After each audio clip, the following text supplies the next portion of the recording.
cosa que te quería preguntar o hacerte acordar. ¿Te acordás en el colegio ese experimento que uno tenía que poner un vaso, un secante, un poroto y hacías determinadas cosas? Y entonces uno cuando iba al colegio, algunos tenían una planta así enorme y otros tenían el poroto negro y se empezaba a hacer moho y todo. ¿Alguna asociación con lo que le está pasando al gobierno, por ejemplo? Y bueno, creo que algunas cosas germinaron y otras cosas no germinaron, ¿no? Creo que vivimos un momento que me parece que es siempre interesante tratar de recordar dos o tres cosas básicas. Una, que este gobierno ganó por 3 puntos.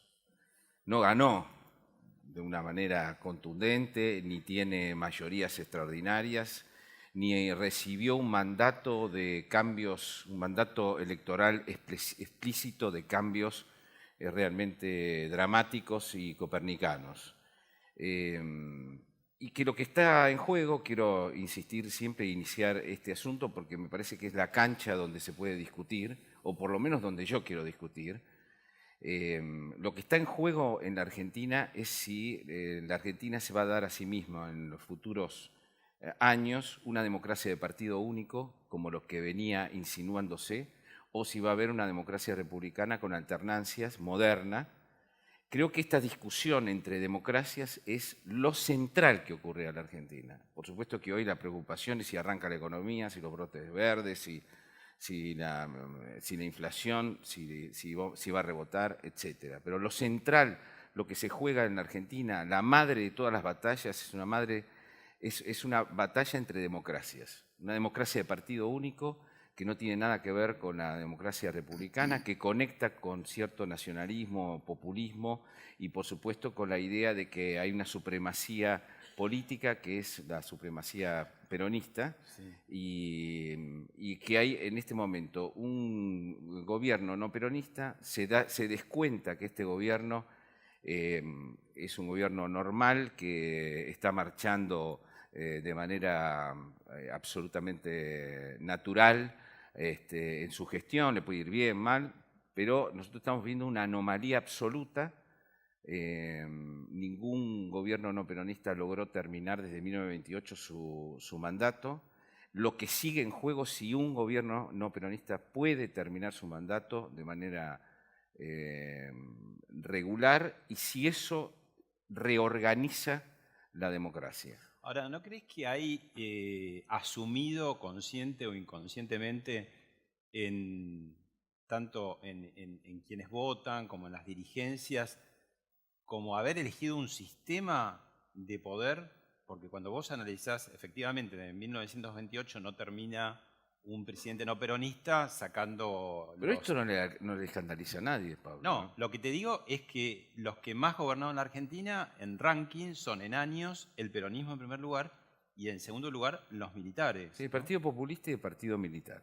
Sí, Ujú. el Partido Militar se acabó. Eso El no Partido es una Populista continúa. casualidad, Sí. ¿o sí? No, no es una casualidad, es intrínseca, conecta intrínsecamente con un espíritu argentino, con una parte de la sociedad argentina, y es algo de lo cual se habla poco. Sí, sí, continuamente hay que venir a este lugar y recordar de vuelta las reglas, ¿no? Acá está el arco, el área, los laterales, porque hay que recordar una y otra vez qué es lo que estamos discutiendo, porque nos olvidamos rápidamente de lo que sucedió con el sistema político argentino antes y sucedió de manera dramática después del 2001. Mariano Grondona decía hace algunos años que la Argentina tenía dos problemas. Uno era el peronismo y el otro era el no peronismo. ¿Me hablas de los problemas del no peronismo? Sí, ahí coincido con esa expresión, pero déjame decirte algo. Así como los castristas crearon en el zoológico, en el amable zoológico de la política, crearon a los gusanos, y como los peronistas han tenido la gracia de crear a los gorilas, yo te diría que hay un nuevo animal en el zoológico político, que no es nuevo, es el animal de siempre, que es el carancho, que es un animal autóctono, un ave de rapiña nacional y popular, que consiste en sacar sacarle todos los recursos posibles y condicionar a cualquier gobierno no peronista que gestione, hasta ver la posibilidad de que ese gobierno se marchite, caiga y vuelva a la normalidad. ¿Cuál es la normalidad? Que el Carancho pasa a gobernar y acusa a cualquier otro de desestabilizador, etc., ¿no? Este juego del caranchismo no domina completamente al peronismo. El peronismo tiene segmentos republicanos verdaderamente democráticos que quieren jugar el juego. Pero esto es una teoría, porque digamos hasta ahora no hubo un gobierno peronista que finalmente no haya desviado hacia a una distorsión hegemónica, ¿no? Y los gobiernos peronistas que quisieron serlo, Cámpora, Duhalde, todos naufragaron. Porque... Sí, uno podría decir que el peronismo cuando pierde es republicano y cuando gana es autócrata. Claro, ¿no? Las tres experiencias exitosas son hegemónicas: Perón, Menem y Cristina. Los tres se sucedieron a sí mismos. Es cierto, y es cierto que el peronismo siempre eligió a los canallas, de alguna manera, como esas mujeres que les gustan más los canallas que los hombres buenos. Es decir, cuando pudo haber elegido a Cafiero, eligió a Menem. Cuando pudo elegir cuando pudo elegir a Bordón, eligió también a Menem. Es decir, siempre elige por el lado equivocado. Es decir, pero eso no quiere decir que dentro del peronismo no existan corrientes republicanas, democráticas, verdaderamente progresistas, etcétera. Me parece que así como es fundamental que termine un gobierno no peronista su ciclo, es fundamental que al mismo tiempo haya una renovación en el peronismo en este sentido, en el sentido republicano. Pero hubo renovaciones en el peronismo. Digo, sí, pero fueron parciales. Cafiero podría haber sido un sucesor natural de Alfonsín, sin embargo le eligieron a Menem. Bueno. En el 95 podrían haber elegido a Bordón y Chacho, sin embargo le eligieron a Menem, ¿no? Sí, es verdad. Es decir, siempre han elegido, el peronismo ha elegido de manera... ¿Y no será la naturaleza del peronismo así? Y hay una naturaleza. Es como un jeep de rezago de la Segunda Guerra Mundial, viste, que vos vas manejando y lo soltás y el auto siempre tiende a irse a la derecha o a la izquierda. Bueno, el peronismo tiende naturalmente a irse hacia otro lado. De todas maneras, es muy importante, tan importante como que un gobierno peronista termine, como que en ese proceso haya una renovación peronista que logre finalmente ser la alternancia, una alternancia pactada, acordada, en la cual todas las reformas que se hacen hoy no sean destruidas en el futuro. Creo que ya lo he escrito una vez, que en el tema energético hay un ejemplo dramático para nosotros y también esperanzador, ¿no? Que es Vaca Muerta. Tanto se ha hablado de Vaca Muerta como primero era nuestra salvación, después no era para tanto, etc. Bueno, la verdad de Vaca Muerta es que nos podría convertir, tiene la misma potencia que Kuwait, más o menos. Claro, se necesitan 15.000 millones de dólares durante aproximadamente 15 años de inversión continua. Esa inversión no existe en la Argentina, es necesaria una inversión internacional. Para recibir esa inversión internacional y colocar a la Argentina como la segunda potencia energética del continente y la tercera o cuarta del mundo, lo cual equivaldría a la posibilidad de pulverizar la pobreza estructural en la Argentina, si no se hiciera populismo petrolero, por supuesto, o gasífero. Para tener semejante inversión, la única posibilidad que hay es un acuerdo de largo aliento de acá a 20 años entre las principales fuerzas políticas. Esto, yo lo he escrito alguna vez, es como si muere un gran patriarca, les deja una empresa floreciente a sus 7 hijos, pero sus 7 hijos están peleados entre ellos. Entonces, cuando abren el testamento, les dice: durante un año les voy a dar la oportunidad de que ustedes trabajen como gerentes de esta empresa, tienen que trabajar juntos, porque si no, al año la empresa va a ser vendida, regalada a la beneficencia. Es decir, de alguna manera hay un tesoro enterrado y las partes de este país pueden acceder a ese tesoro únicamente con acuerdos, llegando a acuerdos perennes y con reglas claras. Entonces, no estamos condenados a triunfar, pero sí estamos condenados a negociar A mí me parece que eso el gobierno lo ha entendido bastante bien, es un gobierno negociador. Esto también trae problemas con el caranchismo, ¿no? La negociación. ¿No está haciendo el gobierno en este momento algo así como un kirchnerismo de buenos modales? No, yo creo que el gobierno lo que intenta, a ver, uno podría decir con vistas al año que viene, ahora están por ir a Chapadmalal a tener un retiro político y espiritual. No habrá corte de luz en esta ocasión. No lo sabemos. Creo que principalmente el gobierno no ha logrado congeniar el modelo de gobernabilidad con el modelo económico. Es decir, ha logrado un modelo de gobernabilidad basado en la negociación, pero justamente esa negociación no le ha permitido cumplir metas económicas serias que lo hubieran colocado a la economía, seguramente ya a esta altura del partido, con una situación realmente mucho mejor. Si vos todo el tiempo tenés que ceder cosas ante todos, te metés a negociar y cedes esto, bueno, además con esta idea del caranchismo de saco al gobierno esto, le saco al gobierno esto, le saco al gobierno esto, y luego salgo a denunciar al gobierno por el gran déficit fiscal que tiene. Si hago las dos cosas, ¿no? Me tiran todo el tiempo del saco, me tiran del saco, yo dejo que me tiren del saco, y al final me denuncian porque el saco está lleno de arrugas y de roturas, ¿no? Esto es lo que ocurre con esta enorme hipocresía que hoy hay en la opinión pública en general y sobre todo en sectores de la oposición. Pero volviendo a la analogía que yo te hacía al principio, ¿no? Este chico que pone el frasquito, el poroto, el secante, lo riega. ¿Qué faltó ahí? Me parece que es incompatible la negociación perpetua, cediendo perpetuamente, es incompatible con hacer los deberes mínimos de la economía. Son cosas incompatibles. Entonces eso te hace decir a vos, bueno, finalmente es una especie de kirchnerismo educado, porque casi tiene que continuar con el desquicio económico que recibió porque todo el mundo le tira de saco.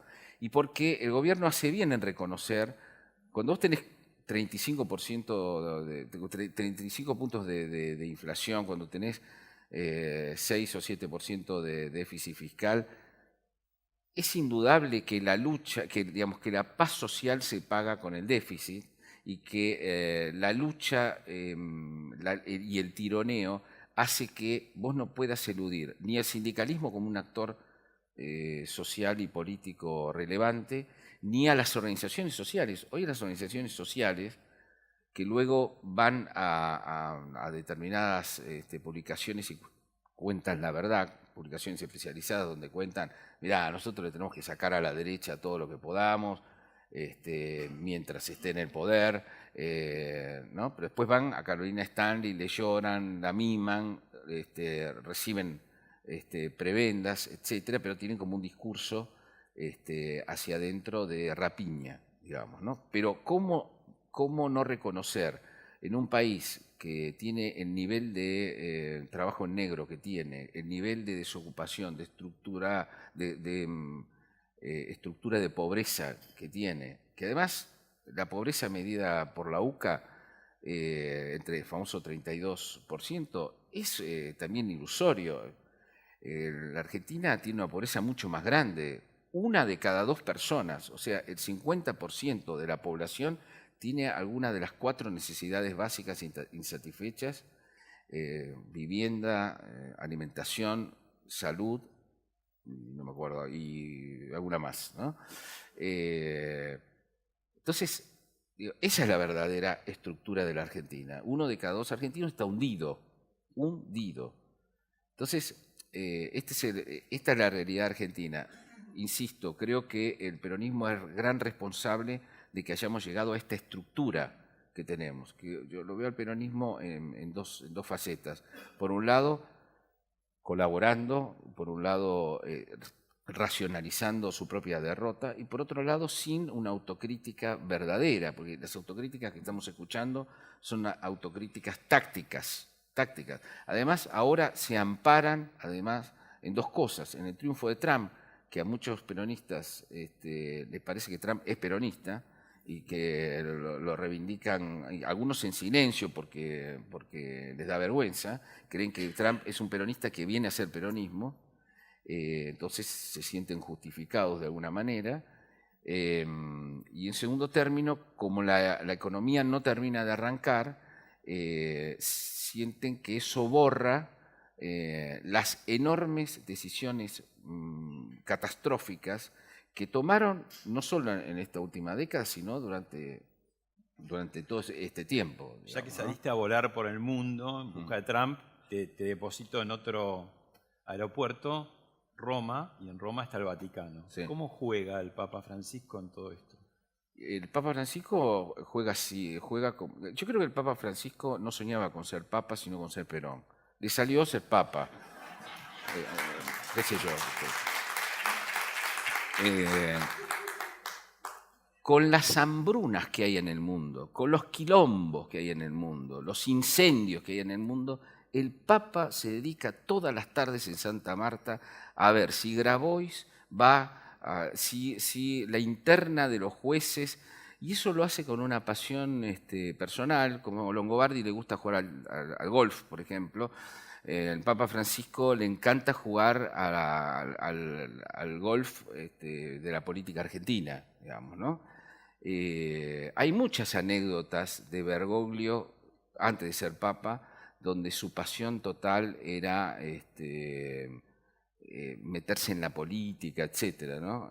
Cuenta Poirier, que es el director de Criterio, que una vez lo va a ver al arzobispado, hablan varias cosas de la iglesia, y en un momento dado Bergoglio le dice, cambiemos figuritas. Y Poirier le dice, ¿y eso qué significa? Y Bergoglio le responde, yo digo un nombre y usted me dice lo que piensa. Y después usted dice un nombre y yo digo lo que pienso. Entonces dice Poirier, bueno, yo pensaba que iba a hablar, no sé, de Sodano, de la interna del Vaticano. Y entonces digo, bueno, adelante, Bergoglio, Jorge, empiece usted. Entonces Bergoglio piensa un momento y dice, Duhalde. Carrió, no voy a contar lo que decía en ese momento de cada uno porque es algo privado, y no me autorizó Poirier, ¿no? No hablaba bien de nadie, pero de pocos. Pero yo creo que la vocación de él es política. Creo que Bergoglio fracasó políticamente en la Argentina. Cuando se lo muestra como un genio de la estrategia política, hay que recordar que a Bergoglio lo derrotó de manera tremenda, de manera casi te diría vergonzosa, Kirchner. Lo derrotó política. Bergoglio al final de su carrera estaba por irse a retirarse, derrotado políticamente, cuando el papado lo coloca en el centro de la escena. Se queja mucho la Iglesia de que acá tiene resistencias el Papa. Hay que decir que el 80% de los argentinos, según las encuestas, lo adoran al Papa. Sin embargo, hay algunos que nos permitimos criticarlo porque no se mete en la política y bueno, entonces cualquiera que se mete en la política es pasible de ser criticado. Claro, en Francia no están tan enojados con el Papa. Claro, el Papa no recibe, por ejemplo, a todos los jueces federales de Francia a puertas cerradas, por ejemplo, ¿no? O no manda emisarios a la justicia francesa, a los sindicatos, etcétera. La Iglesia como factor de poder, que es lo que quiere el Papa en la Argentina se ve de manera contundente. En otros países no tanto, porque no es tan fácil arrear las cosas, ¿no? Que yo después de tantos años, yo soy criado como chico salesiano, ¿no? Que yo después de tantos años, pero he avanzado, me he ido y me he ido hacia una sociedad más laica, pero que me tenga que comer la galletita de que la Iglesia Católica tenga que estar sentada en las grandes decisiones políticas del Estado de la Argentina, no sé por qué tengo que comerme esa galletita. Y no sé por qué la sociedad moderna argentina tiene que mansamente aceptar que la Iglesia participe en internas, en leyes que no tienen que ver con la religión, que tienen que ver, es decir, como si fuera una corporación rediviva con decisión política permanente. Estoy completamente en desacuerdo con lo que está haciendo el Papa, que es, creo yo, una venganza de alguien que quiso ser Perón y que cree que la manera de seguir llenando las iglesias del mundo es que tenga poder político la Iglesia. Me parece que es por lo menos discutible el asunto y no me parece, digamos, convertir de vuelta a la Iglesia en un partido político va a colocar a la Iglesia en la situación de que lo tratemos como un partido político y lo critiquemos como un partido político. Por lo tanto. Muchas gracias, Jorge. Gracias a usted. Te seguimos escuchando en Radio Mitre y leyendo en La Nación. Sí.